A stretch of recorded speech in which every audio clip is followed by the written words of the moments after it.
Bismillahirrahmanirrahim. Assalamualaikum warahmatullahi wabarakatuh. Hari ini kita lanjutkan materi kita, masuk dengan materi skala pengukuran dan instrumen penelitian. Dalam penelitian kuantitatif, penelitian akan menggunakan instrumen untuk mengumpulkan data. Sedangkan dalam penelitian kualitatif naturalistik, penelitian akan lebih banyak penelitian akan lebih banyak menjadi instrumen. Karena dalam penelitian kualitatif, penelitian merupakan key instrumen. Jadi penelitiannya ya. Sedangkan dalam kuantitatif, penelitian akan menggunakan instrumen untuk mengumpulkan data ya. Oke. Saya agak cepat membahasnya karena ada bagian dari materi ini yang sedikit lebih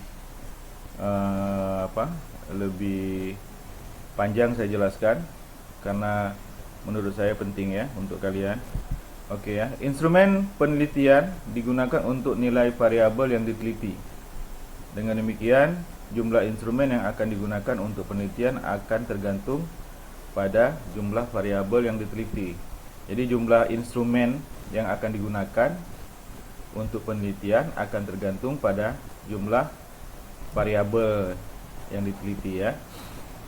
Oke ya, masih ingat ya variabel ya. Bila variabel penelitian lain, maka jumlah instrumen yang digunakan untuk penelitian juga lain. Instrumen penelitian sudah ada yang dibakukan, tapi masih ada yang harus dibuat oleh seorang peneliti. Jadi ada yang udah standarnya ya, tapi ada juga banyak masih yang masih harus dibuat sendiri ya kalau melakukan penelitian, terutama penelitian sosial pendidikan seperti kita ya. Karena instrumen penelitian akan digunakan untuk melakukan pengukuran dengan tujuan menghasilkan data kuantitatif yang akurat, maka setiap instrumen harus mempunyai skala. Oke ya. Oke, kalian baca aja ya. Ini kalian bisa push, kemudian kalian bisa baca. Oke, adapun macam-macam skala pengukuran dalam penelitian itu terbagi menjadi 5. Yang mungkin pernah kalian dengar dulu waktu kita belajar statistik biasanya atau lainnya, itu ada skala nominal, skala ordinal, skala interval, kemudian skala rasio, kemudian skala pengukuran yang baru kalian dengar mungkin skala pengukuran sikap ya. Dan ini yang akan kita bahas ya. Jadi skala pengukuran sikap ada 4 jenis skala pengukuran sikap, yaitu skala Likert, skala Thurston, skala Goodman, semantik diferensial, dan skala rating. Nah, kalau yang Thurston ini ya, ini yang termasuk yang lama ya, yang awal-awal ya. Skala pengukuran ya, itu skala Thurston ya. Oke ya, kita lanjut aja ya, saya nggak lama-lama. Oke, pengertian skala pengukuran dan instrumen penelitian. Kita masuk ke materi inti kita. Skala pengukuran merupakan kesepakatan yang digunakan sebagai acuan untuk menentukan panjang pendeknya interval yang ada dalam alat ukur. Jadi kalau kita lihat penggaris ya, itu termasuk alat ukur ya. Sehingga alat ukur tersebut bila digunakan dalam pengukuran akan menghasilkan data kuantitatif. Jadi kayak penggaris, kalau kita ingin mengukur kertas, dia ada standarnya berarti kan, standarnya 30 cm ya kan, panjangnya intervalnya segitu gitu kan. Oke ya, jadi bisa dipahami ya. Sebagai contoh misalnya timbangan emas. Kalau kita menimbang emas misalnya akan menghasilkan data kuantitatif berat emas dalam satuan mg ya, miligram, bila digunakan untuk mengukur meteran. Tadi kita sudah bicarakan sebagai instrumen untuk mengukur panjang dibuat dengan skala milimeter atau sentimeter atau meter ya, dan akan menghasilkan data kuantitatif panjang dengan satuan mm ya.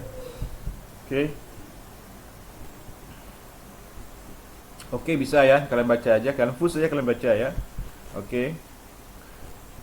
Instrumen merupakan, tadi udah skala ya. Sekarang instrumen merupakan alat yang digunakan. Jadi instrumen dalam bahasa Inggris memang alat ya, instrumen. Menggunakan instrumen apa? Menggunakan alat apa gitu ya. Oke. Instrumen merupakan instrumen musik, berarti alat musik ya kan? Instrumen musik berarti alat musik. Kan? Berarti instrumen memang alat ya. Instrumen merupakan alat yang digunakan untuk melakukan sesuatu. Sedangkan penelitian memiliki pemeriksaan, penyelidikan, kegiatan pengumpulan, pengolahan data, analisis, penyajian data secara sistematis dan objektif. Dari pengertian masing-masing kata tersebut di atas, maka instrumen penelitian adalah semua alat yang digunakan untuk mengumpulkan, memeriksa, menyelidik suatu masalah. Jadi alat untuk mengumpulkan. Untuk mengumpulkan apa? Untuk mengumpulkan data, untuk mengumpulkan apa lagi? Informasi ya. Memeriksa apa? Memeriksa data, memeriksa informasi segala dan lain-lain, menyelidiki data, memiliki informasi dan lain-lain ya. Mengolah, menganalisa dan menyajikan data-data secara sistematis serta objektif dengan tujuan memecahkan suatu persoalan atau menguji suatu hipotesa atau hipotesis ya. Oke ya. Oke, saya lewat aja ya. Kalian baca, kalian push, kalian baca ya. Oke ya. Oke, ini tadi yang udah kita bahas sebelumnya. Jumlah instrumen itu perhatikan. Jumlah instrumen penelitian tergantung pada jumlah variabel penelitian. Jadi jumlah instrumen penelitian itu tergantung dari jumlah variabel penelitian telah ditetapkan oleh peneliti. Misalnya ini contoh ya. Misalnya akan meneliti tentang pengaruh kepemimpinan dan iklim kerja lembaga terhadap produktivitas kerja pegawai. Dalam hal ini ada 3 instrumen yang perlu dibuat, yaitu kalian lihat variabelnya apa aja. Pengaruh kepemimpinan dan iklim kerja lembaga ya. Ini satu, terhadap produktivitas kerja pegawai. Berarti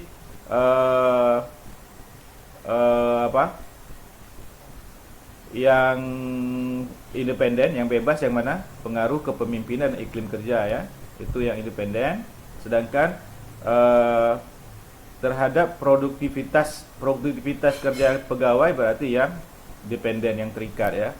Jadi pengaruh kepemimpinan dan iklim kerja lembaga itu independen, sedangkan yang produktivitas kerja pegawai atau karyawan itu dependen, yang terikat ya. Bisa ya.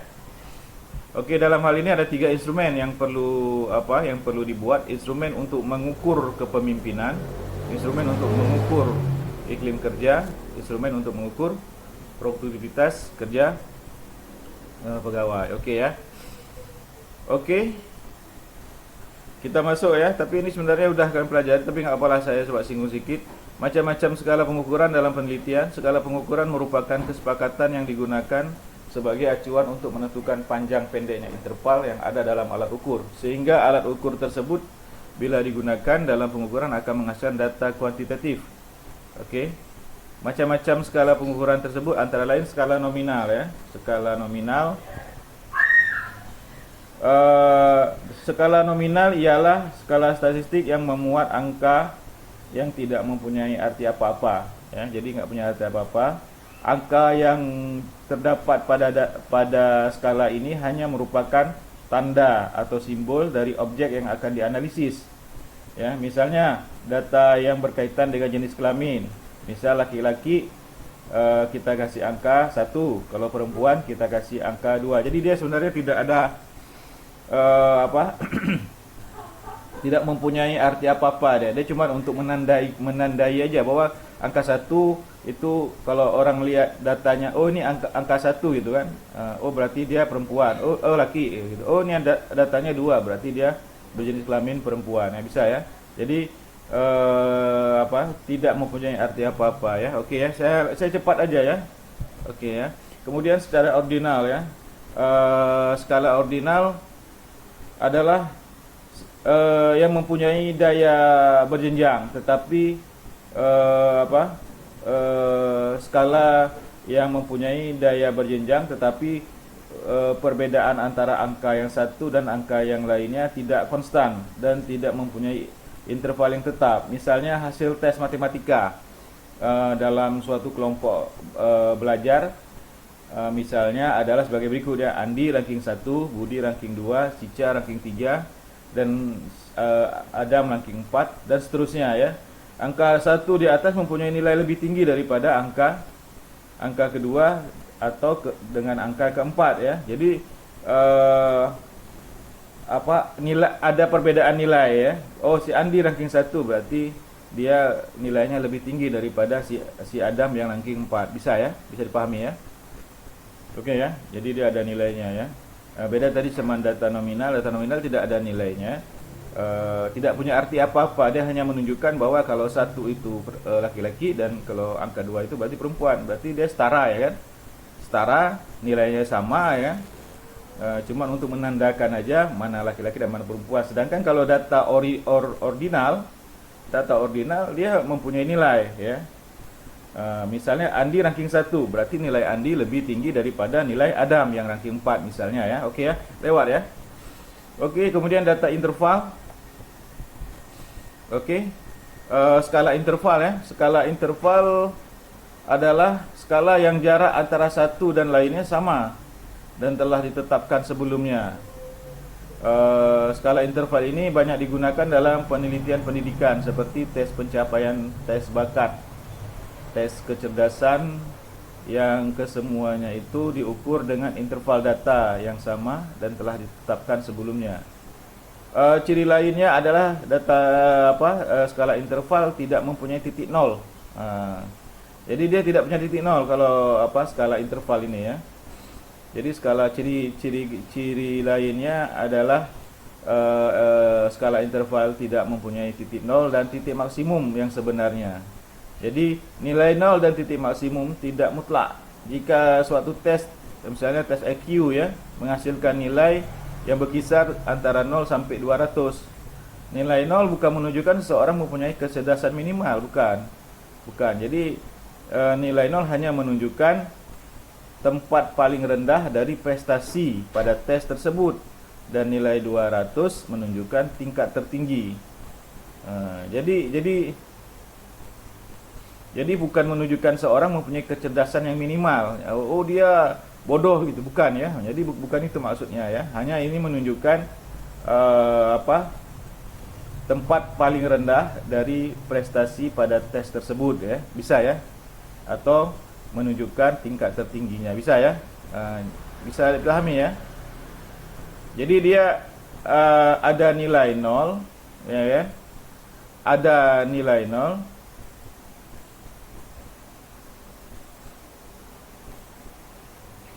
mempunyai nilai 0, mempunyai titik 0, bukan nilai, titik 0 dan titik maksimum yang sebenarnya. Tidak ada skala yang tidak memiliki nilai 0 dan titik 0 dan titik maksimum yang sebenarnya. Nilai 0 dan titik maksimum tidak mutlak. Jadi suatu misalnya tes IQ menghasilkan nilai 0 sampai 200. Jadi 0 bukan menunjukkan seorang itu mempunyai kecerdasan yang minimal. Ya. Nilai 0 hanya menunjukkan tempat paling rendah dari prestasi tes. Jadi prestasi tes tersebut ya, prestasi tes yang isinya udah dibuat oleh para ahli ya. Oke ya, bisa ya. Saya kira cepat aja ya. Kemudian skala rasio ya.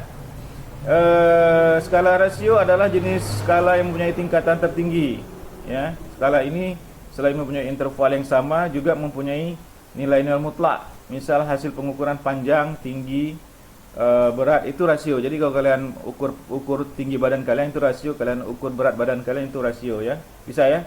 Saya lewat aja ya. Dalam skala rasio terdapat skala yang menunjukkan kelipatan ya. Misalnya 20 meter adalah 2 kali 10 meter. 15 kg adalah 3 kali 5 kg. Oke ya. Contoh lain dari rasio adalah waktu, luas, volume dan sebagainya. Oke ya, bisa ya. Oke, ini dia yang kita mau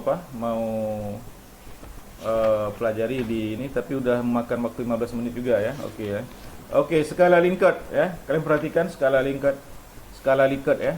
Skala Likert. Skala Likert digunakan untuk mengukur sikap. Jadi skala nomor 5 tadi udah skala itu ada skala apa? Ada skala nominal, skala ordinal, skala interval, skala rasio. Dan 5 ada skala pengukuran sikap. Ini ya. Ini yang akan kita bahas sebenarnya di sini adalah skala pengukuran sikap ya.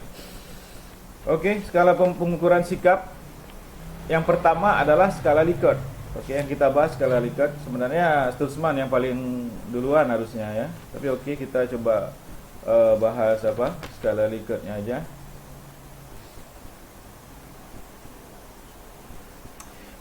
Skala Likert ini kan mengharuskan responden atau yang kita apa responden kita untuk menjawab suatu pertanyaan dengan jawaban seperti ini. Seperti ini kalian lihat. Jadi pilihannya ini aja. Sangat setuju, setuju, ragu-ragu, tidak setuju, sangat tidak setuju. Tapi ini bisa apa? Tidak mesti 5 ya. Dia bisa 4 misalnya kan, sangat setuju, setuju, tidak setuju, atau dia bisa, atau dengan kata-kata lain bisa juga 3. Jadi preferensinya bisa kalau umumnya sih pakai 5 ya.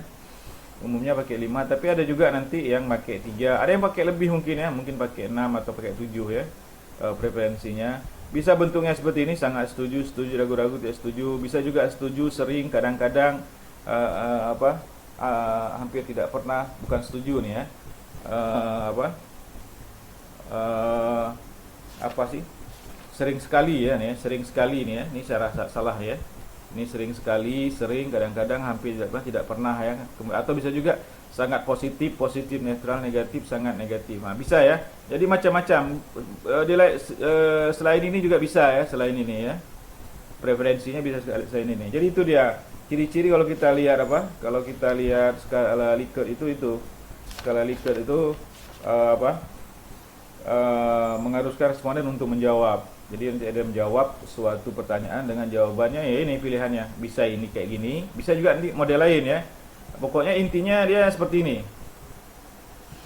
Jadi Likert digunakan untuk mengukur sikap, pendapat, persepsi seorang atau sekelompok orang tentang fenomena sosial ya. Bisa juga dalam pendidikan, dalam penelitian fenomena sosial ini tidak ditetapkan secara spesifik oleh peneliti yang selanjutnya disebut sebagai variabel penelitian. Bisa ya. Nah, ada yang ini ya. Nanti ini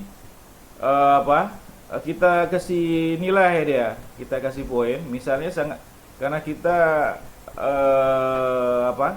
kalau dia positif sekali berarti kita kasih nilai yang tinggi, kalau dia negatif sekali kita kasih nilai yang rendah. Ini sekedar untuk memberi penilaian aja supaya gampang kita pada saat kita mengolah datanya ya.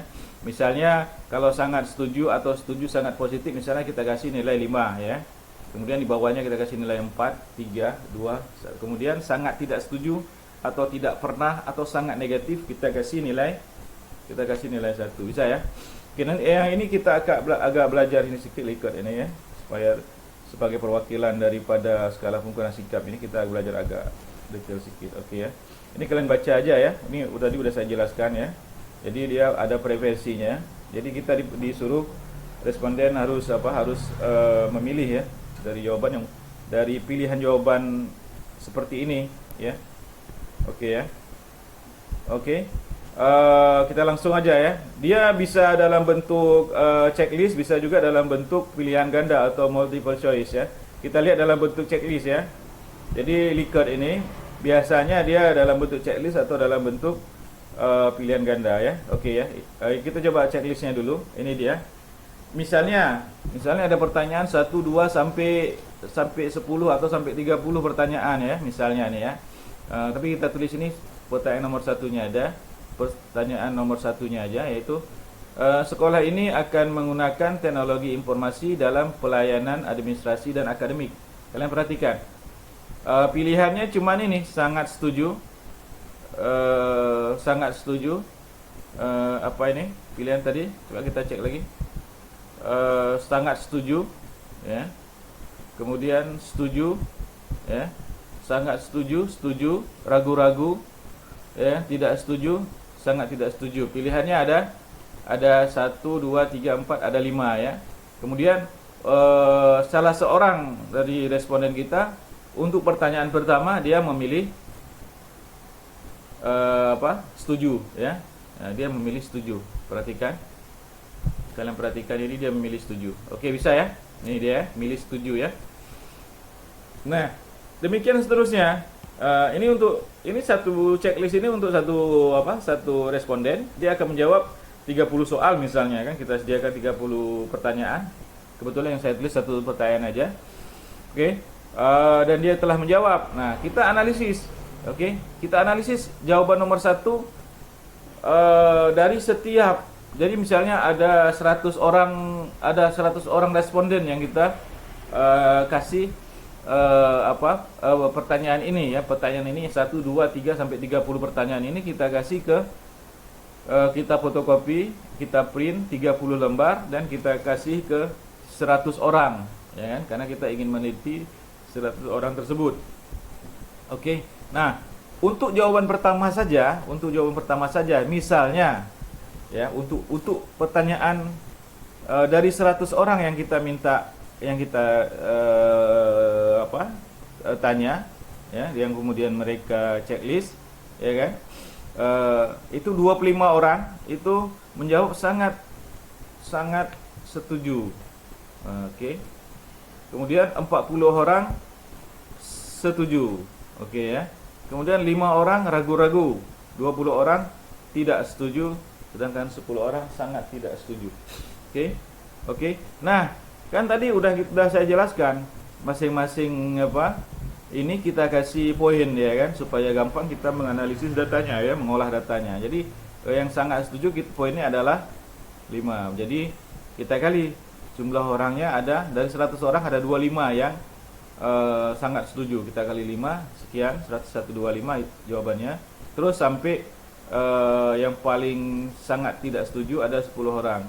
Itu jumlahnya ada 10 orang, sedangkan nilai skornya kita kasih 1 ya. Berarti 10 kali 1 sama dengan 10. Oke, jadi totalnya adalah berapa? Jadi totalnya adalah untuk pertanyaan nomor 1 dari 100 orang yang kita tanyakan, itu total nilainya adalah 350. Bisa ya? Jadi pahami ya. Oke. Kita lihat. Kalau seandainya semua orang menjawab sangat setuju, berarti skor idealnya adalah 500. Kalian perhatikan. Kalau seandainya dari 100 orang ini semua menjawab sangat setuju, berarti skornya adalah 500. Itu skor idealnya, ya kan? Kalau seandainya semua orang menjawab setuju aja, maka skornya adalah 400. Seandainya orang semuanya menjawab ragu-ragu, maka skornya adalah 300. Demikian selanjutnya sampai seandainya semua orang menjawab sangat tidak setuju, maka skornya adalah 100. Nah, kita buat aja garis misalnya kan, garis dari 0 sampai 100 sampai 200 sampai 300 sampai 400 sampai 500. Kita lihat posisi hasil survei kita yang 350 ini di mana?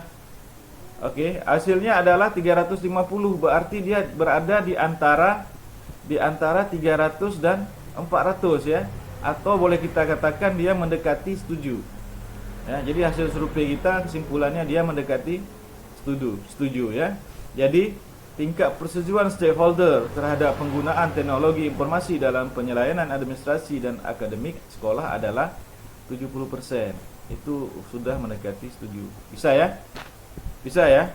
Saya cuma membahas ini aja, yang lainnya kita akan sekedarnya aja ya. Oke.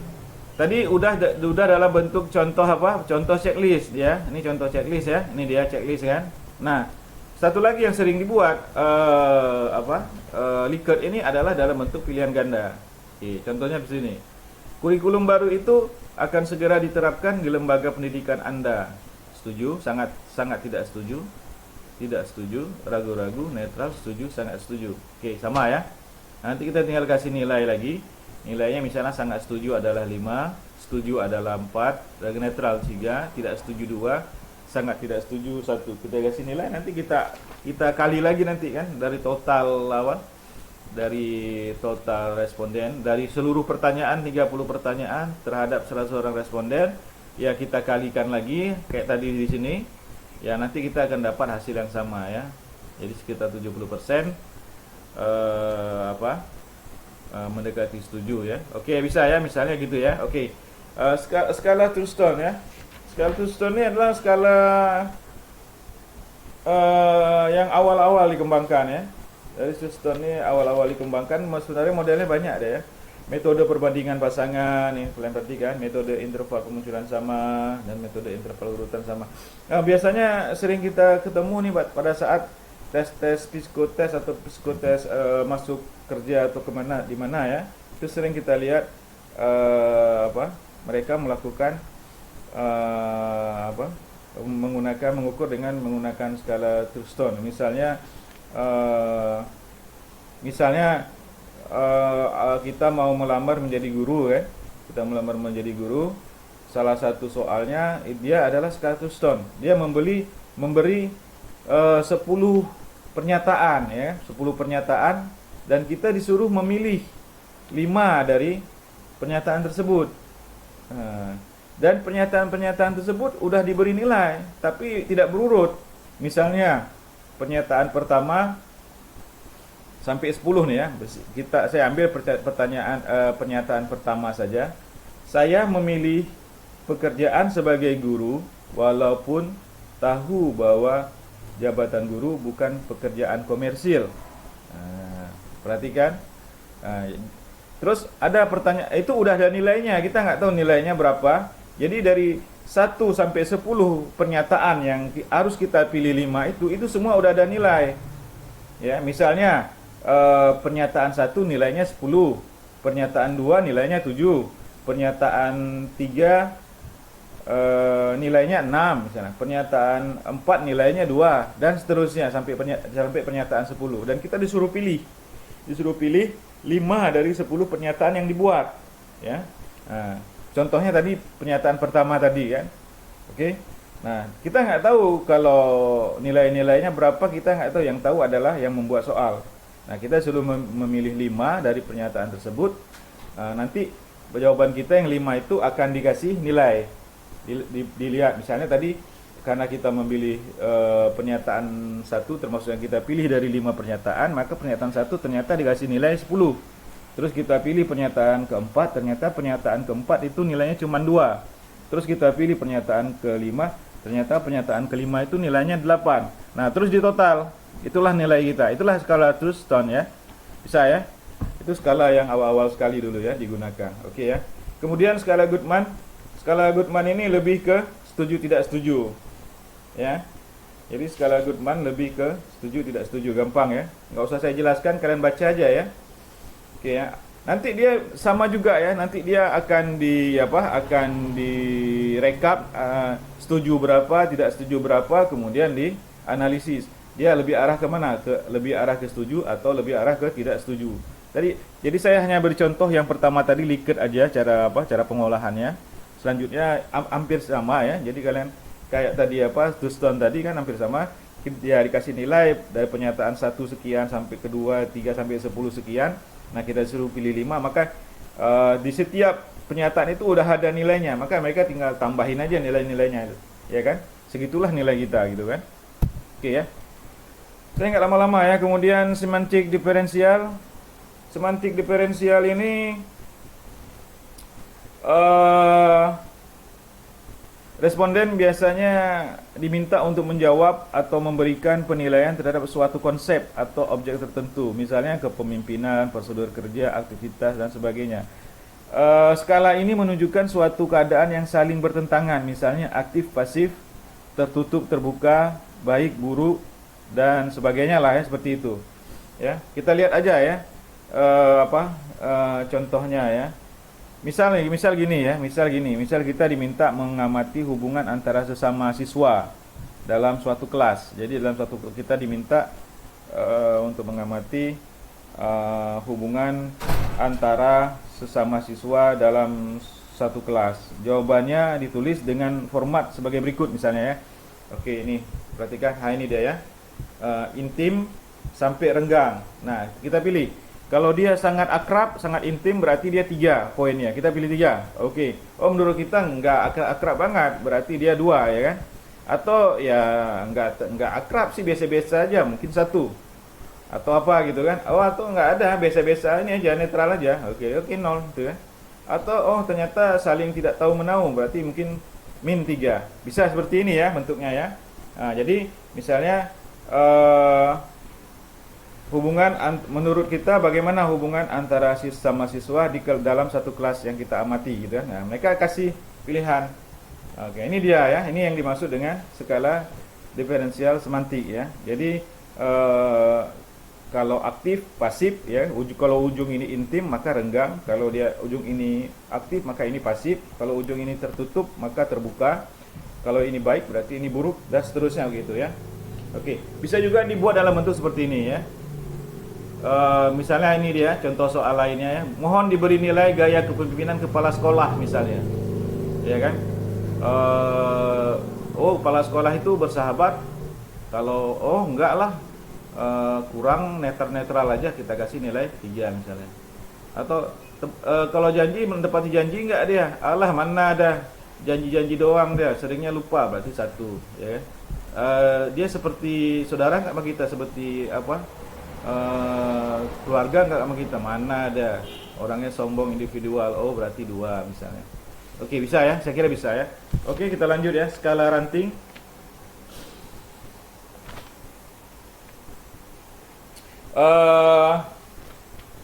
Skala ranting, dalam skala ranting data yang diperoleh adalah data kuantitatif, kemudian peneliti baru mentransformasikan data kuantitatif tersebut menjadi data kualitatif. Oke. Ini sebaliknya ya, kalau tadi kan data kualitatif kita rubah ke data kuantitatif, termasuk ini, termasuk ini, termasuk ini, ya kan, termasuk ini dan lain-lain tadi. Tapi khusus untuk yang ini, ya, ini datanya adalah data kualitatif, data kuantitatif, ya. Kemudian nanti kita rubah atau kita transformasikan ke data kualitatif, ya. Oke ya, kalian baca aja lagi ya. Oke, ini dia, ini yang ingin saya kejar. Tapi waktunya sudah sangat mepet ya. Jadi mungkin tidak semua nih ya kita bisa bahas ya. Kita seperti menutup badan orang. Kita tutup kaki, kepala terbuka. Kita tutup kepala, kaki terbuka. Jadi ada di antara materi kita pasti ada yang ketinggalan ya. Oke ya. Instrumen penelitian ya. Instrumen penelitian dalam bidang sosial umumnya dan khususnya bidang pendidikan yang sudah baku sulit ditemukan. Oke ya. Jadi bidang sosial kayak kita nih, bidang pendidikannya agak susah ya. Untuk itu peneliti harus mampu membuat instrumen yang akan digunakan untuk meneliti. Titik tolak dari penyusunan adalah variabel-variabel penelitian yang ditetapkan untuk diteliti. Dari variabel-variabel tersebut diberi definisi operasional dan selanjutnya ditentukan indikator yang akan diukur. Oke, nanti kita bahas contohnya ya. Dari indikator ini kemudian dijabarkanlah menjadi butir-butir. Oke. Kalian perhatikan dari variabel-variabel, kemudian indikator, kemudian butir-butir pertanyaan atau pernyataan. Bisa ya? Variabel-variabel ya kan? Biasa nanti ada judulnya ya kan. Di judul ini kita bisa lihat variabel-variabelnya. Dari variabel-variabelnya bisa kita ambil indikator-indikatornya. Dari indikator-indikatornya bisa kita jabarkan butir-butir pertanyaan. Kira-kira begitulah secara garis besarnya ya. Untuk memudahkan menyusun instrumen, maka perlu digunakan matrik pengembangan instrumen atau kisi-kisi instrumen. Ya, jadi ini kita ambil dari Sugiono ya.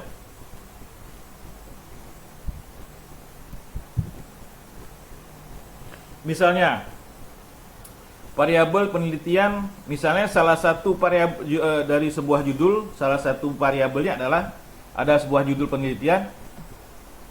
Salah satu variabelnya adalah tingkat kekayaan. Nah, indikator kekayaan apa? Indikatornya apa kekayaan ini? Jadi tadi ada judulnya. Kemudian salah satu variabelnya adalah tingkat kekayaan. Nah, apa indikator kekayaan ini? Yaitu rumah, kendaraan, tempat belanja, pendidikan, jenis makanan yang sering dimakan, jenis olahraga dilakukannya dan sebagainya. Misalnya rumahnya di Kelapa Gading di Jakarta, kendaraannya misalnya Mercy, tempat belanjanya misalnya di Casablanca, pendidikannya misalnya lulusan Amerika ya, jenis makanannya misalnya apa makanan yang enak, makanan yang mahal ya. Kemudian jenis olahraganya misalnya golf, ya kan? Ini apakah itu indikatornya gitu kan? Kalau itu indikatornya, dari hal inilah kita jabarkan butir-butir pertanyaannya, rumahnya, kendaraannya, ya. Bisa ya? Untuk indikator rumah, bentuk pertanyaan misalnya, berapa jumlah rumah? Di mana letak rumah? Oh, jumlah rumahnya ada 13. Di mana letak rumah? Rumahnya di Kelapa Gading. Oh, orang elit memang ya. Berapa luas masing-masing rumah? Oh, rumahnya sebesar Istana Merdeka ya, Istana Negara ya. Bagaimana kualitas bangunan rumahnya? Oh, rumahnya terbuat dari bahan baja ya, misalnya, atau dari besi gitu ya, kayak apa? Korun ya. Oke ya, bisa ya. Oke. Oke, terus kalian baca aja ya. Saya lewat-lewat aja. Saya kira cukup jelas tadi penjelasan saya. Kalian baca, kalian bisa push, skip, kalian baca atau kalian lanjutkan lagi. Oke, ini dia ada beberapa langkah umum yang biasa ditempuh dalam menyusun instrumen penelitian. Langkah-langkah tersebut adalah pertama, kalau tadi kan kita udah ambil garis depannya, garis besarnya ya. Kalau kita mau membuat pertanyaan ya, dari kita lihat lo judulnya, dari judulnya kita dapat variabel-variabelnya, dari variabel-variabelnya kita dapat dapat indikator-indikatornya. Tadi kan udah kan, misalnya kekayaan, indikatornya rumah, mobil segala macam. Dari indikator-indikatornya ini baru kita kita uraikan pertanyaan-pertanyaan kayak tadi kan, berapa banyak rumahnya, berapa besar rumahnya, di mana aja letak rumahnya. Jadi itulah pertanyaan-pertanyaan yang kita tarik atau kita uraikan dari indikator-indikatornya apa tadi, salah satunya rumah. Belum lagi indikator kedua yaitu mobil. Indikator ketiga misalnya apa? Nah, itu kan. Oke, jadi kalau yang ini lebih detail ya. Jadi ada beberapa langkah umum yang biasa ditempuh dalam menyusun instrumen penelitian. Langkah-langkah tersebut adalah analisis variabel penelitian. Ya. Jadi variabel penelitiannya kita analisis. Ya. Menganalisis setiap variabel menjadi subvariabel, kemudian mengembangkannya menjadi indikator-indikator, merupakan langkah awal sebelum instrumen itu dikembangkan. Ya. Kemudian menetapkan jenis instrumen. Jenis instrumen dapat ditetapkan manakala peneliti sudah memahami dengan pasti tentang variabel dan indikator penelitian. Ya. Satu variabel mungkin hanya memerlukan satu jenis instrumen, atau mungkin memerlukan lebih dari satu jenis instrumen. Oke ya. Nanti kita lihat contohnya aja ya. Kalau teori kalian bisa pusing. Kemudian menyusun kisi-kisi atau layer instrumen. Oke, nanti kita bahas kisi-kisinya ya. Kisi-kisi instrumen diperlukan sebagai pedoman dalam merumuskan item instrumen. Dalam kisi-kisi itu harus mencakup ruang lingkup materi, variabel penelitian, jenis-jenis pertanyaan, banyaknya pertanyaan, serta waktu yang dibutuhkan. Selain itu, dalam kisi-kisi juga harus menggambarkan indikator atau abilitas dari setiap variabel. Misalnya, untuk menentukan prestasi belajar atau kemampuan subjek penelitian diukur dari tingkat pengetahuan, pemahaman, aplikasi dan sebagainya. Oke. Yang keempat, menyusun item instrumen. Berdasarkan kisi-kisi yang telah disusun, langkah selanjutnya adalah menyusun item pertanyaan sesuai dengan jenis instrumen yang akan digunakan. Oke. Yang kelima, menguji coba instrumen. Oke. Uji coba instrumen perlu dilakukan untuk mengetahui tingkat reliabilitas dan validitas serta keterbacaan setiap item. Mungkin saja berdasarkan hasil uji coba adalah sejumlah item yang harus dibuang dan diganti dengan item yang baru setelah mendapat masukan dari subjek uji coba. Oke, yang lima ini udah pernah saya beritahu bahwa kita sebelum menyebarkan kuesioner misalnya ya ke lapangan, maka kita harus menguji coba dulu. Misalnya kita ingin menyebar kuesioner di Alunaga, ya kan? Maka kita harus uji coba dulu di kuesioner kita di dekat-dekat Alunaga, misalnya di daerah daerah Syahwala, kita melakukan uji coba dulu. Sebelum dari hasil uji coba itu baru kita kita lihat lagi instrumen kita, alat peneliti kita atau kuesioner kita lihat lagi mana yang masih kurang bagus, mana yang masih kurang tajam, mana yang berlebihan, mana yang tidak perlu ya. Jadi dari uji coba itulah kita bisa memperbaiki. Nah, untuk mengetesnya ada nanti ya, ada penguji cobaan instrumen itu ya, menggunakan uji coba instrumen ya. Ada mengetahui tingkat reliabilitas dan validitasnya nanti. Tapi kita tidak akan bahas di sini, kita akan hanya sekedar sekedar tahu aja ya. Nanti akan saya perlihatkan karena pembahasannya banyak hitung-hitungannya, paling tidak cukup waktu kita ya, paling minimal harus 60 menit kita belajar itu. Kemudian petunjuk mengisi instrumen. Oke ya, itu dari Iskandar ya. Oke, misalnya kita masuk ke contoh ya. Contoh judul penelitian dan instrumen dikembangkan. Judul penelitian: gaya dan situasi kepemimpinan kepala sekolah. Perhatikan variabel-variabel dari judul ini. Judul penelitian ini: gaya dan situasi kepemimpinan kepala sekolah serta pengaruhnya terhadap iklim kerja organisasi sekolah. Perhatikan, gaya dan situasi kepemimpinan itu satu variabel sebenarnya ya. Masing-masing satu variabel ya. Gaya kepemimpinan dan situasi kepemimpinan. Kalian perhatikan itu ada masing-masing satu variabel di situ. Walaupun itu kalimatnya digabung.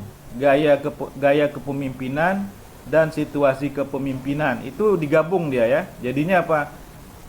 Gaya dan situasi kepemimpinan. Jangan sampai nanti kalian terjebak. Kalian pikir itu cuma satu variabel, padahal itu masing-masing ada satu variabel: gaya kepemimpinan dan situasi kepemimpinan.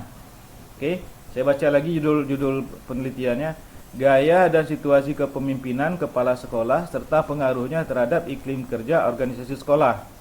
Oke.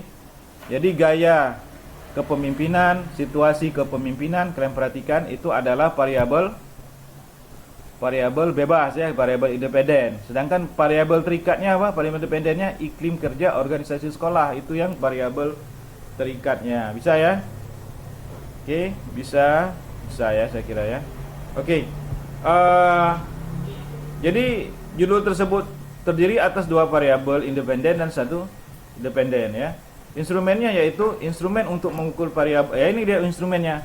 Instrumen untuk mengukur variabel gaya kepemimpinan, instrumen untuk mengukur variabel situasi kepemimpinan, dan instrumen untuk mengukur iklim kerja organisasi. Jadi di sini kita udah ada indikatornya ya.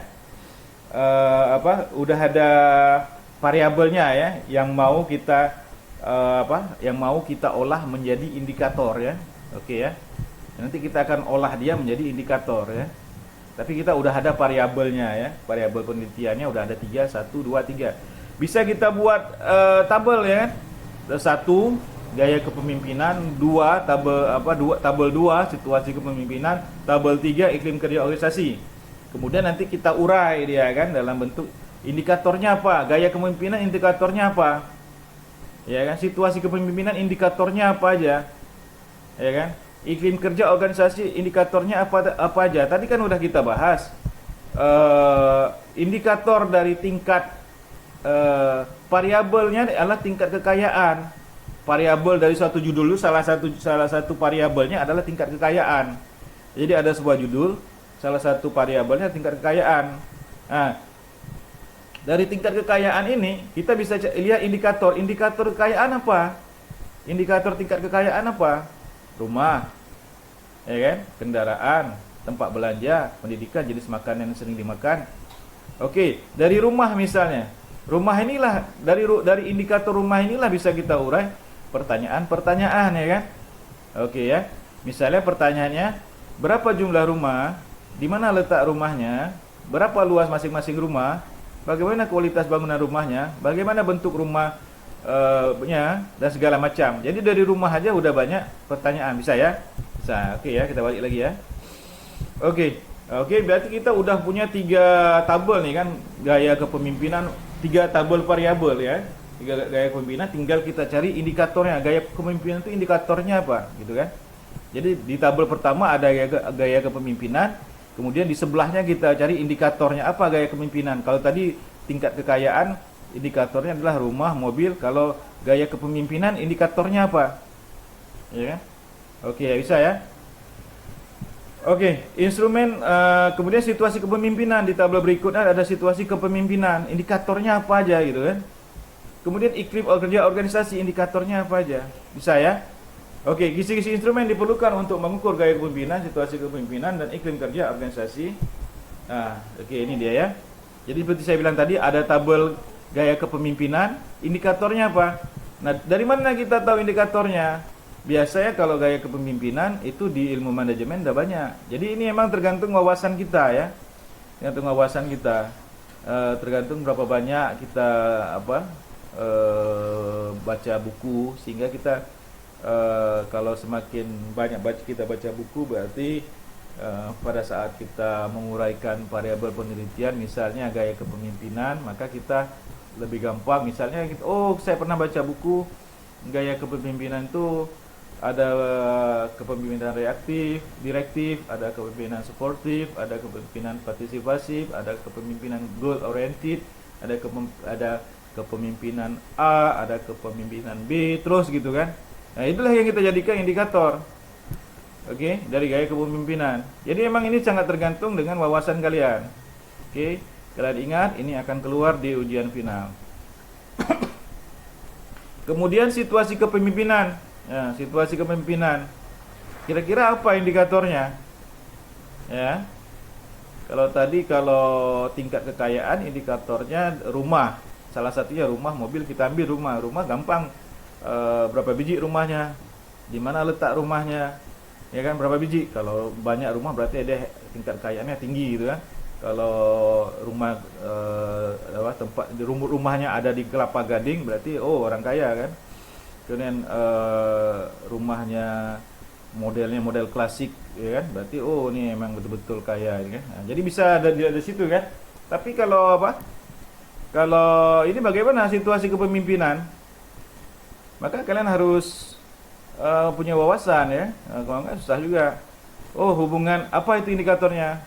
Situasi kepemimpinan ya berarti kondisi pada saat dia memimpin, yaitu hubungan pimpinan dan anggota. Kemudian terkait tugas-tugas, pembagian tugas, berarti tugas-tugas. Kemudian power position ya, kekuatan ya, kekuatan gitu kan, kekuatan kepemimpinan. Gitu, dapat 3 misalnya ya. Tadi yang gaya kepemimpinan berdasarkan buku yang kita baca dapat 6 misalnya, atau 4 aja ya, yaitu kepemimpinan direktif ya. Kemudian iklim kerja organisasi. Ini dari mana dapatnya? Ini kan dari judul tadi kan. Kalian perhatikan tadi, masih ada yang nggak ngeh. Gaya dan situasi kepemimpinan kepala sekolah serta pengaruhnya terhadap iklim kerja organisasi. Ada 3 variabel. Walaupun ini pakai dan, ini sebenarnya terpisah. Gaya kepemimpinan dan situasi kepemimpinan. Ini dia ya. Berarti ini ada 2 variabel independen. Sedangkan iklim kerja organisasi sekolah adalah 1 variabel dependen ya. Oke ya. Ini dia kan gaya kepemimpinan, situasi kepemimpinan, dan iklim kerja organisasi. Ini dia ya. Gaya kepemimpinan, situasi kepemimpinan, iklim kerja organisasi ya. Oke ya. Nah, apa itu indikatornya iklim kerja organisasi? Iklim kerja organisasi. Hubungan hubungan antara pimpinan atau kepala sekolah dengan pegawainya, dengan gurunya, dengan muridnya. Bisa di sini kita buat kan, ya. Otonomi dan fleksibel. Bapak tuh otonomi fleksibel, menaruh kepercayaan, dan terbuka, simpatik dan memberi dukungan, jujur dan menghargai. Bapak tuh orangnya jujur, sangat menghargai orang lain. Kejelasan tujuan. Ini sebenarnya kalau kalian sering baca banyak ya indikator-indikatornya. Oke lah, kita ambil 7 misalnya ya. Nah, sama kayak tadi kan. Kalau kita udah ada indikator, tadi indikatornya apa di sini tadi? Dari tingkat kekayaan ini, variabelnya tingkat kekayaan, indikatornya apa? Rumah, kendaraan. Ya kan? Tempat belanja, kita ambil rumah. Dari rumah ini keluarlah pertanyaan ya kan? Berapa jumlah rumah, di mana letak rumah, berapa luas masing-masing rumah, bagaimana kualitas bangunan rumah, bagaimana arsitektur rumah gitu kan? Semacam kan? Nah, di sini juga begitu. Dari gaya kepemimpinan, situasi kepemimpinan, iklim kerja organisasi sekolah, ya kan, ini dia. Maka dapat indikatornya udah kita buat tadi kan, kepemimpinan direktif, kepemimpinan berdasarkan buku-buku atau berdasarkan wawasan kita. Maka dari sini kita bisa keluarkan banyak pertanyaan.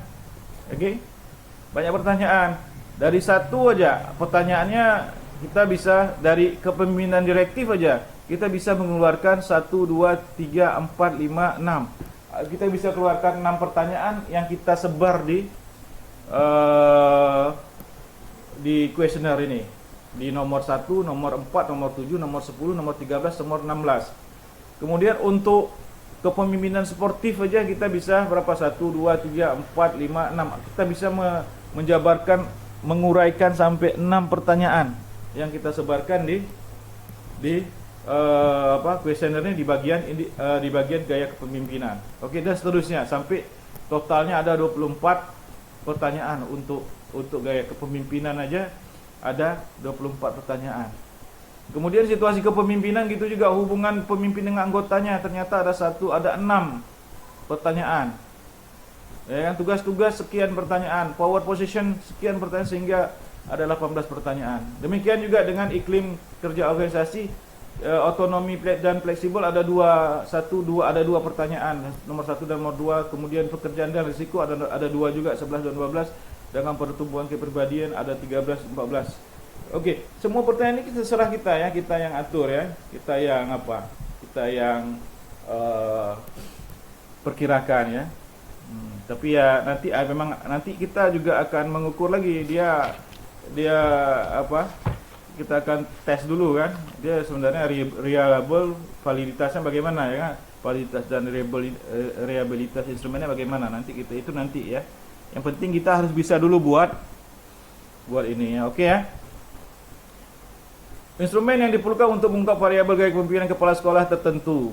Sumber datanya adalah guru dan karyawan dari kepala sekolah yang dinilai. Bentuk angket adalah multiple choice. Misalnya yang gaya kepemimpinan ini gaya kepemimpinan kita buat dalam bentuk multiple choice atau pilihan ganda ya. Jadi ada 24 pertanyaan yang akan kita buat. Ini hasil ini kita ya, hasil otak-atik kita kita buat pertanyaan, ternyata ada 100 pertanyaan. Dari 100 pertanyaan yang kita buat, kita pilih 24 hanya untuk gaya kepemimpinan.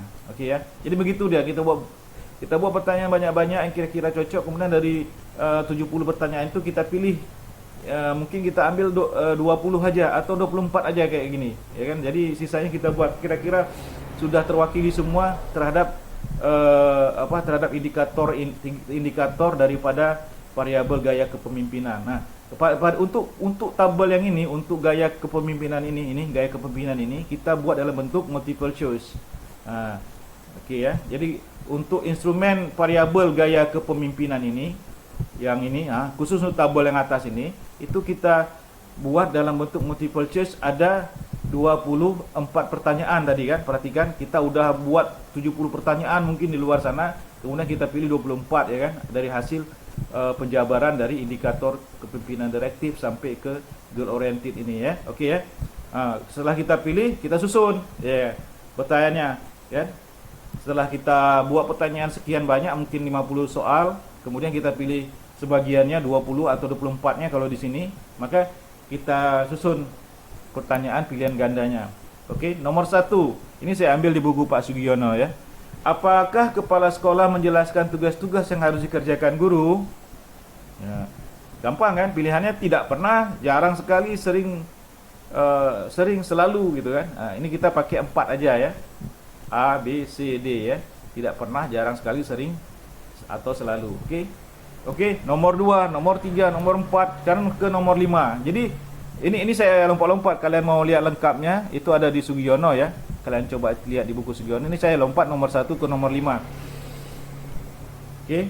Apakah perhatikan nomor 5 tadi. Wah, dari nomor 1 ke nomor 5. Ke nomor 1 tadi terkait dengan kepemimpinan direktif ya. Sekarang pertanyaan nomor 5 terkait dengan kepemimpinan sportif. Nomor 5 ya, perhatikan nih nomor 5. Oke ya, saya lompat ya. Lompat dari nomor 1 ke nomor 5, kalau saya ketik banyak sekali. Apakah kepala sekolah berupaya mengembangkan suasana bersahabat? Perhatikan, itu pertanyaan untuk nomor 5, yaitu bagian dari indikatornya adalah kepemimpinan sportif ya. Oke ya. Oke. Dari nomor 5 saya lompat ke nomor 7. Nomor 7 ini masuk ke mana? Ini ya, nomor 7 masuk ke mana tadi? Nomor 7. Oh, nomor 7. Nomor 7 balik lagi ke kepemimpinan direktif ya, ke indikator kepemimpinan direktif. Jadi dia bisa nomor satunya kepemimpinan direktif, bisa nomor satunya kepemimpinan sportif, terserah kalian. Kalian atur yang menurut kalian yang paling cocok gitu kan. Perhatikan tadi 1 dia ada di kepemimpinan direktif, kemudian 5 ada di kepemimpinan sportif, sedangkan 7 balik lagi ke kepemimpinan direktif. Perhatikan soal yang saya ambil ya kan. Ya kan, perhatikan ya. Kemudian nomor 7, nomor 8, nomor 9 terus sekiannya, ada nomor 15. Apakah kepala sekolah memberikan kesempatan kepada para guru untuk mendiskusikan masalah-masalah yang ada di sekolah? Kita lihat ini pertanyaan untuk indikator apa? Nomor 15.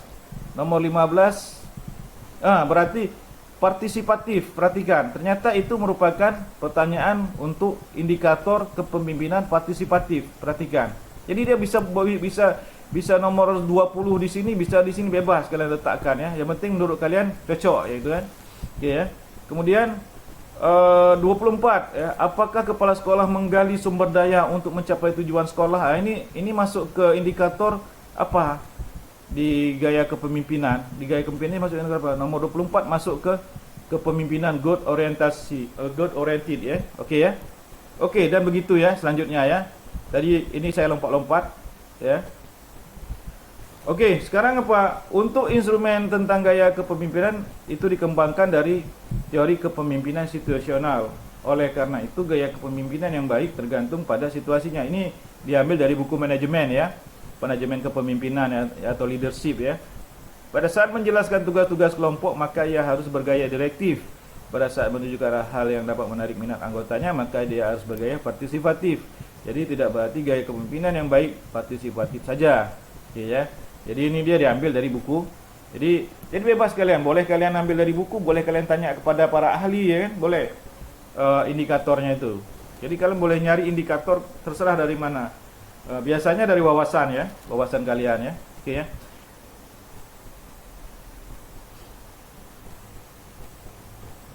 Ya, oke. Dengan instrumen tentang gaya kepemimpinan tadi ya, yang masih di tabel 1 tadi ya, gaya kepemimpinan sekolah itu, maka dapat digunakan untuk mengukur kualitas gaya kepemimpinan seseorang atau kelompok orang pada lembaga tertentu. Sebaik apa gaya yang ditampilkan oleh seseorang akan dapat diukur dan diketahui secara kuantitatif ya. Jadi dia sebenarnya dia bersifat kualitatif ya kan. Nah, tapi kita nilai secara kuantitatif. Bisa paham ya? Menilai pemimpin akan lebih objektif bila sumber datanya menggunakan berbagai kelompok yang terlibat dalam pekerjaan pemimpinan.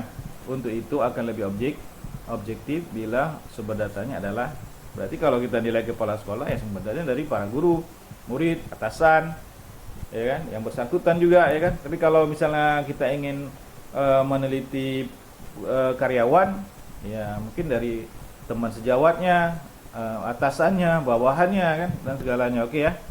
Oke. Sekarang kita lihat variabel yang kedua. Tadi variabel pertama udah ya. Ini variabel pertama udah kita pakai apa? Multiple choice atau pilihan ganda. Sekarang variabel kedua adalah situasi kepemimpinan. Kita lihat kita pakai apa? Oke. Instrumen yang diperlukan untuk mengungkap variabel situasi kepemimpinan. Perhatikan ini, situasi kepemimpinan yang tabel 2 dari suatu lembaga. Sumber datanya adalah pegawai.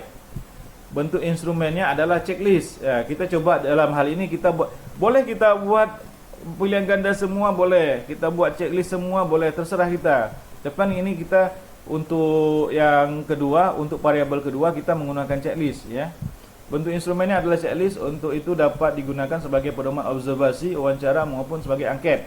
Contohnya ya, mohon dijawab dengan situasi yang sebenarnya dengan cara memberi tanda V pada kolom jawaban yang telah tersedia. S semuanya, SB sebagian besar, SK sebagian kecil, TA tidak ada. Perhatikan, ada S, SB, SK dan TA ya. Oke ya, perhatikan. Ini dia. Oke ya. Jadi tadi di sini ada kita udah buat banyak pertanyaan ya kan di situasi kepemimpinan. Mungkin kita membuat 80 pertanyaan ya kan dari indikator-indikator ini. kita kita uraikan pertanyaan-pertanyaan jadi banyak. Kayak tadi kalau tingkat kekayaan ada rumah, mobil, dari indikator rumah aja bisa kita berapa jumlah rumah, berapa di mana letak rumah ya kan, pakai model apa rumahnya ya kan, dari kalau situasi kepemimpinan, hubungan pemimpin dengan anggotanya itu ada 6 pertanyaan. Tugas-tugasnya ada, kita pilih segini. Padahal sebenarnya kita udah buat banyak sebenarnya, tapi kita pilih 18 saja. Perhatikan. Ada 18 pertanyaan yang mudah kita pilih ya. Sebenarnya kita kalau untuk ini kita harus buat banyak-banyak. Misalnya kita buat 30 atau 40 pertanyaan, kemudian kita pilih pertanyaan yang paling cocok untuk variabel situasi kepemimpinan. Oke, dari indikator-indikator yang ada. Mungkin indikator pertama ada 12 indikator, kemudian kita pilih 6 ya kan. Kemudian indikator kedua ada 30, kita pilih 6 biji juga. Kemudian indikator ketiga power position ini sebenarnya ada 15, kita pilih cuman 6 biji misalnya kan. Bisa ya, paham ya? Oke. Oke, saya juga ini tidak berurut ya. Maksudnya tidak semua saya tulis. Jadi saya pilih aja 1 mewakili yang mana ya kan. 2, 3 mewakili yang mana, 6 mewakili yang mana. Oke, di situ ya. Udah bisa ya? Ya kan? Bentuknya adalah checklist ya. Apakah para guru dan karyawan memberi dukungan kepada kepala sekolah? Apa tadi pilihannya? Misalnya sebagian kecil SK ya, sebagian kecil gitu kan. Apakah guru, pertanyaan nomor 3, apakah ada pertanyaan nomor 2, kemudian ada pertanyaan nomor 3, apakah guru dan karyawan patuh dan loyal kepada kepala sekolah? Jawabannya TA. TA apa? TA, tidak ada. Oh, tidak ada yang loyal, berarti kepala sekolahnya brengsek ya, atau parah kepala sekolahnya ya. Kemudian pertanyaan terakhir, apakah berbagai bidang keterampilan kerja dipunyai kepala sekolah? Oh, jawabannya tidak, TA gitu kan. Berarti sentimen yang jawab ya, tidak ada gitu ya. Oke ya, bisa ya. Oke, saya lewat ya. Oke, item nomor 1, 2, dan 3 merupakan dimensi hubungan pemimpin dengan anggota. Item nomor 4, 5, 6 merupakan dimensi tugas pemimpin. Item nomor 7, 8, 9 merupakan dimensi kekuasaan power. Tadi kan ada 3 ya. Oke ya, bisa ya. Tadi kan ada 3 deh kan indikatornya ya. Bisa ya. Oke, instrumen untuk mengungkapkan iklim kerja organisasi. Oke, sekarang yang ketiga, variabel yang ketiga. Perhatikan ini dia ya. Iklim kerja organisasi. Oh, ternyata kita jago kali masalah iklim kerja organisasi. Kita bisa buat indikatornya sampai 7. Berarti kita memang jago di organisasi ya. Iklim kerja organisasi kita buat sampai 7 indikatornya. Tapi sebenarnya pertanyaannya banyak kita buat nih, sampai 10 tapi kita pilih 2. Yang ini sampai 30 tapi kita pilih 2 biji aja pertanyaannya. Ini sampai 15 kita pilih 2 aja. Ini yang pertumbuhan kepribadian, sebenarnya kita udah buat pertanyaan 17 tapi kita pilih 2 aja. Oke?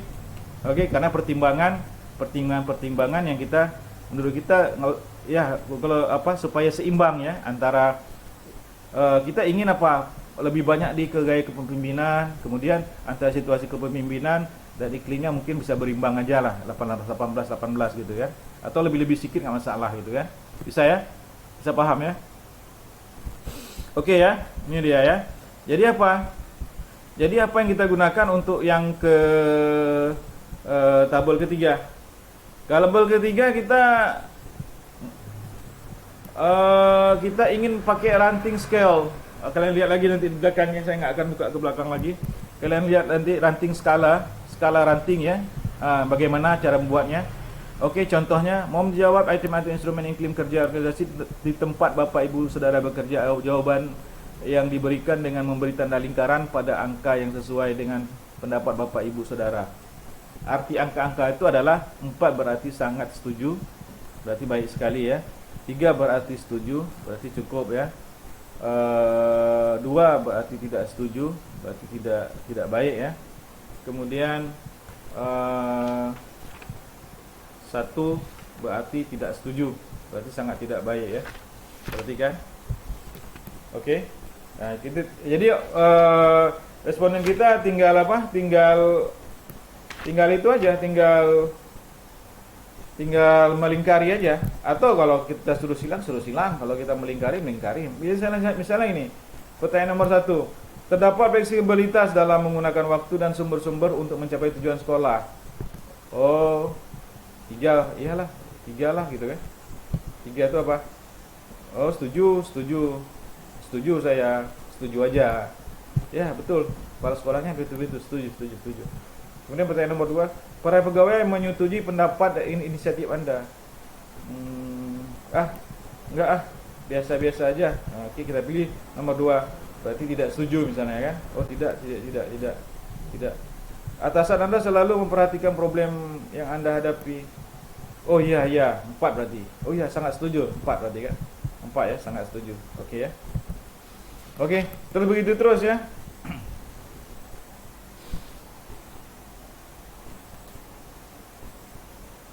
Oke, jadi ranting skala ini apa nih? Dari apa? Dari kuantitatif kita terjemahkan ke kualitatif ya. Berarti kalau dia 4, dia berarti baik sekali. Jadi dari kalimat, dari kata dirubah ke angka, dari angka dirubah ke kalimat. Baik sekali, cukup baik ya. Oke ya. Udah, tadi udah saya jelaskan ya. Jadi ini kita apa?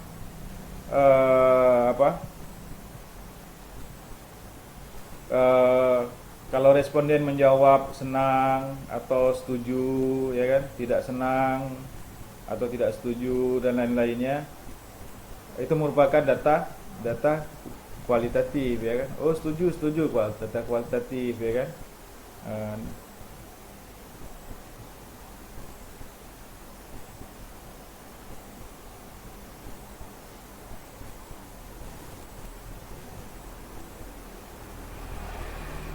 Jadi dia ini bisa untuk mengukur persepsi ya. Jadi bisa dipakai untuk kualitatif ya. Oke ya, saya kira kalian baca lagi nanti ya. Oke, saya kira sudah cukup ya. Oke ya. Oke. Ini dia ranting skala ya. Dari tiga bentuk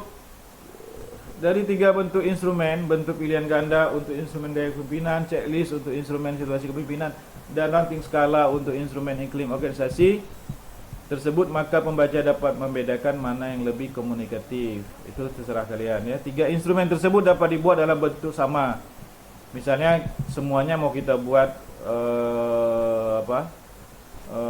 multiple choice boleh ya.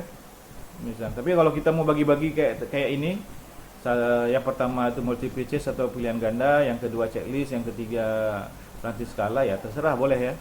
Oke ya. Tiga instrumen tersebut dapat dibuat dalam bentuk yang sama, misalnya pilihan ganda semua, ranting skala semua, atau checklist semua. Oke ya. Bentuk-bentuk instrumen mana yang akan dipilih bergantung ke beberapa faktor, di antaranya teknik pengumpulan data yang akan digunakan ya. Perhatikan, bila akan menggunakan angket, maka bentuk pilihan ganda lebih komunikatif tetapi tidak hemat kertas ya, dan instrumen menjadi lebih tebal sehingga responden malas untuk menjawab. Bentuk checklist dan ranting scale dapat digunakan sebagai pedoman observasi maupun wawancara. Kapan ketiga metode pengumpulan data yang digunakan? Angket digunakan bila responden jumlahnya besar, dapat membaca dengan baik, dan dapat mengungkapkan hal-hal yang bersifat rahasia. Observasi digunakan bila objek peneliti bersifat perilaku manusia, proses kerja, gejala alam responden, itu untuk observasi. Untuk wawancara digunakan bila ingin mengetahui hal-hal dari responden secara lebih mendalam, serta jumlah respondennya nggak banyak. Kalau banyak kali kacau kita ya, hancur bisa pingsan kita ya kan, wawancara orang banyak-banyak. Jadi jumlah respondennya sedikit. Gabungan ketiganya digunakan bila ingin mendapatkan data lengkap, akurat, dan konsisten. Jadi kalau mau lebih lengkap ya tiga-tiganya pakai gitu kan. Oke. Ini saya tidak baca lagi ya. Ini yang berikutnya ini validitas reliabilitas. Kalian baca aja, kalian bisa push ini kemudian kalian baca, atau kalian nanti cari ke referensi lain. Ini dalam hal ini perlu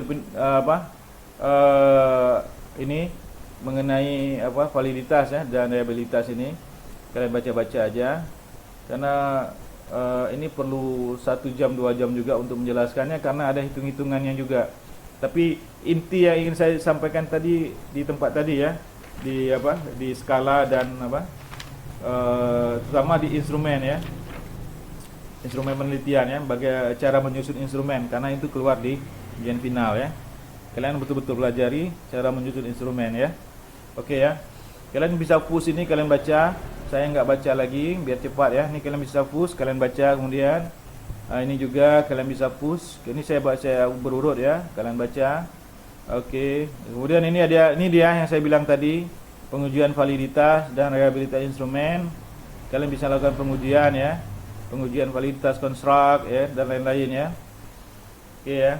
Jadi kan seperti sudah saya bilang di kuliah sebelumnya juga, kalian sebelum menyebarkan kuesioner misalnya, kalian pakai kuesioner di Alunaga, lokasi penelitian kalian tes dulu di Syah Kuala, daerah dekat Syah Kuala ya kan, daerah yang dekat-dekat sama Alunaga ya, misalnya tangganya Syah Kuala. Nah, nanti kalian analisis lagi, kalian kalian teliti lagi kuesioner kalian itu ya kan, kira-kira sudah memenuhi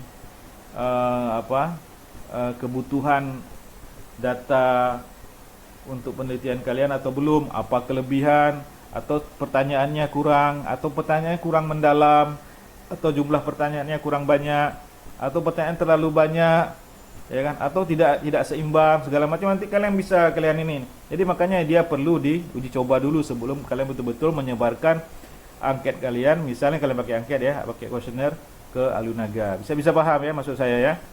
Oke. Nah, nanti kalian bisa melakukan pengujian. Jadi kuesioner yang kalian sebar, yang kalian uji coba dulu di Syah Kuala, yang sebelum kalian uji coba ke Alunaga, sebelum kalian pakai untuk penelitian di Alunaga, kalian coba di Syah Kuala itu, kalian lakukan pengujian validitas dan rehabilitas instrumennya. Oke, hasilnya ya kalian pakai untuk pengujian validitas dan rehabilitas instrumen. Oke, bisa ya. Saya nggak baca lagi, kalian baca. Oke, kalian bisa kalian push ya, Oke ya. Saya kira sampai di sini dulu kuliah kita. Kalau ada pertanyaan bisa kalian tanya ke saya lewat WA. Kalau ada yang masih kurang jelas, boleh kalian tanyakan ke saya lewat WA. Nanti kalau memang bisa saya jawab secara ringkas, saya jawab langsung di WA, atau kalau memang perlu penjelasan yang lebih detail akan saya buatkan videonya ya. Oke, baiklah, kita tutup aja kuliah kita hari ini. Assalamualaikum warahmatullahi wabarakatuh.